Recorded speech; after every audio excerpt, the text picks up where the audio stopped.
ওই কিরে কেমন লাগছে? মধু মধু। আসসালামু আলাইকুম, কেমন আছেন সবাই? আশা করছি সবাই অনেক ভালো আছেন। আল্লাহর অশেষ রহমতে আলহামদুলিল্লাহ আমিও খুব ভালো আছি। আজকের এই ছোট্ট ব্লগ ভিডিওটা হতে যাচ্ছে আমার বন্ধুদের সাথে কাটানো কিছু ভালো সুন্দর সময় নিয়ে। আশা করছি ভিডিওটা আপনাদের কাছে ভালো লাগবে। অবশ্যই সবাই ধৈর্য সহকারে দেখবেন এবং ভালো লাগলে ভিডিওটা শেয়ার করে অন্যদেরকে দেখার সুযোগ করে দিবেন। আর অবশ্যই কমেন্ট করে বলে যাবেন ভিডিওটা কেমন হয়েছে এবং আমার ভিডিওগুলো আপনার কাছে কেমন লাগে। অনেকের কাছে একটাই প্রশ্ন, এত কম ভিডিও দেই কেন, অনেকদিন পরে ভিডিও আপলোড করি কেন? তার আগে জানিয়ে দেই আমি কোনো প্রফেশনাল কন্টেন্ট ক্রিয়েটর না এবং প্রফেশনাল কন্টেন্ট ক্রিয়েটর হওয়ার এত ইচ্ছা নাই। অনলাইন প্ল্যাটফর্ম অনেকেরই অনেক ধরনের একটা নেশা থাকে না, এক প্রকার বলতে পারেন আমারও এইটা অনেক বড় একটা নেশা। সেই নেশা থেকে আপনাদের অনেকের কাছে পেয়েছি অসম্ভব ভালোবাসা।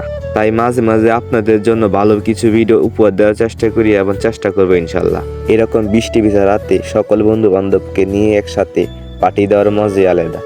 তারপর দেখি আমাদের পাশাপাশি সৌরভ কাকা, আনন্দ, অনিক আর অনেকে মিলে নুডলসের পার্টি দিতেছিল। তারপর তাদের রান্না শেষ করার পর আমাদের রান্না শুরু করলাম। তারপরে এক পাশ দিয়ে কবির নিয়ে যায় আর অনেকে হাতে হাত মিলিয়ে অন্য কাজগুলো করতেছিল, যেমন মশলা বাটা। তারপর আমি জিদানে চলে গেছি আটা কিনতে। তারপরে 1.5 কেজি আটা নিয়েছিলাম প্রথম। তারপরে ভাবলাম যদি কম হয়, আমাদের জনসংখ্যা 7 জন, বেশি হলে ভালো, শর্ট পড়লে জিনিসটা খারাপ দেখা যায়। তারপরে পরবর্তীতে আরও 1/2 কেজি আটা অ্যাড করে নেওয়া হয়েছে, সর্বমোট 2 কেজি আটার লুটি, সাথে 1.5 কেজি ব্রয়লার মুরগি, ছোট্ট একটা সুন্দর আয়োজন। তারপর আমরা এই পাশ দিয়ে তরকারি বসানোর ব্যবস্থা করতে করতে ওই পাশ দিয়ে আটা গুলানো হয়ে গেছে। তারপর আমি জিদান মিলে লুটি বানাইতেছিলাম। আমার চাইতে বেশি পরিশ্রম জিদানই করতেছিল, আমি শুধু তাকে একটু হেল্প করতেছিলাম। মজা করে আমাদের লুটির একটা নাম দেওয়া হয়েছে, বুঝে না সে বুঝে না। বিনোদন হিসাবে মেয়েদের উদ্দেশ্যে একটা কথা বলতে চাই, আমাদেরকে চিনে রাখো নারী। আমাদেরকে যারা পাইবা তাদের সত্যি কপাল, কারণ পুরুষ হলেও আমরা সব পারি। তারপর সব বন্ধুরা মজা করতে করতে লুটি বানানো শেষ করলাম।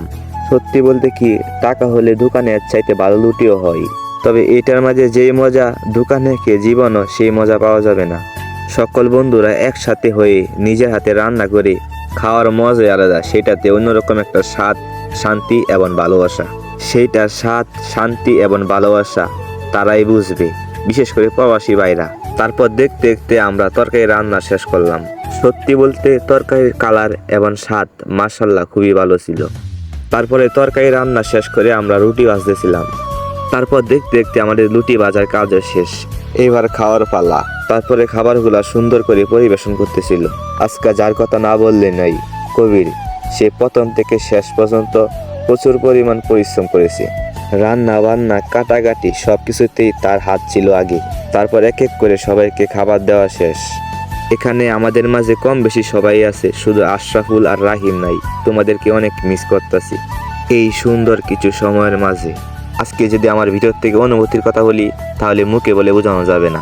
রাত বাজে 1 থেকে 1:30, তারপরও মনে কিংবা শরীরে কোনো ক্লান্তি নাই। যা পেয়েছি সবার সাথে কিছু সুন্দর সময় কাটিয়ে মানসিক শান্তি।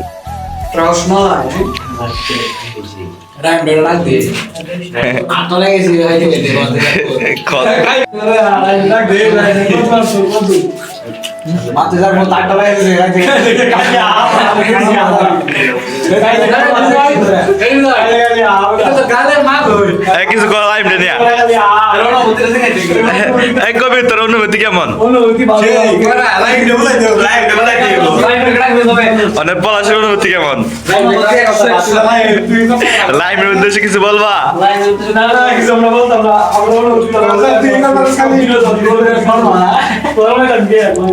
জিদানের অনুভূতি কেমন? পাবেল আগুন আগুন। আজকের ভিডিওটা এই পর্যন্তই, দেখা হবে আবারও অন্য কোনো ভিডিওতে। ভালো থাকবেন সবাই, আসসালামু আলাইকুম।